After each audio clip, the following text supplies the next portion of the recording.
NYC Congestion pricing. It begins today, affecting the areas below 60th Street between the West Side Highway on the west and the FDR on the east. While this is the first time any sort of congestion pricing has been attempted in New York City, it does beg the question of, is this only the beginning? If we look at our friends across the pond in the UK, London started implementing congestion pricing sometime around 2003.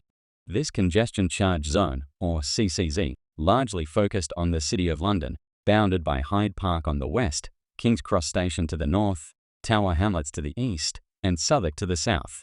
Around 2007, Transport for London, the local government body responsible for most of the transport network in London, began a western expansion, officially dubbed the Western Extension.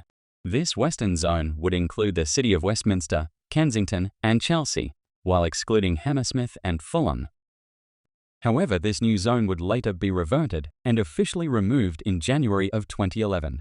In 2015, London Mayor Boris Johnson introduced the Ultra Low Emission Zone, or ULEZ, as it's known by locals, to be implemented in 2020. However, subsequent London Mayor Sadiq Khan introduced the zone early in 2019. The zone initially covered central London, the same area as the existing London congestion charge. In 2021, Khan extended the zone to cover the area within the North Circular and South Circular roads. In 2023, it was further extended to all of Greater London, covering over 580 square miles and approximately 9 million people. While admittedly, I may be getting ahead of myself here, I have to ask, will we see a similar expansion plan in NYC over the next 10 to 20 years? I'm of the opinion that we will see similar expansions.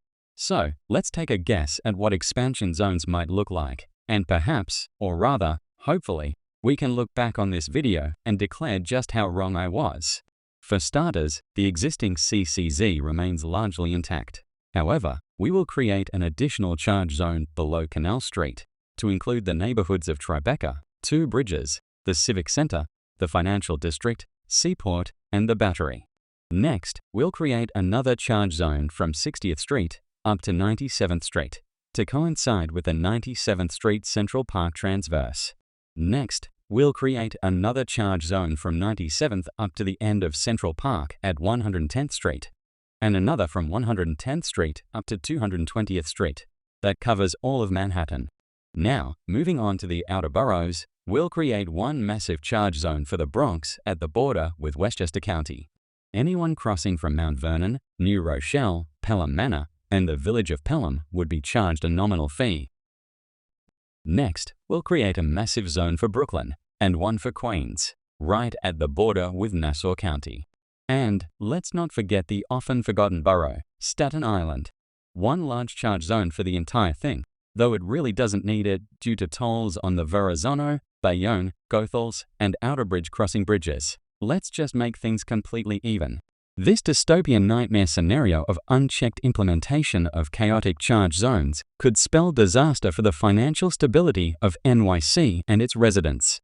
Let's hope this remains purely hypothetical and confined to the scope of this video. Thank you for watching this video, and please remember to like and subscribe.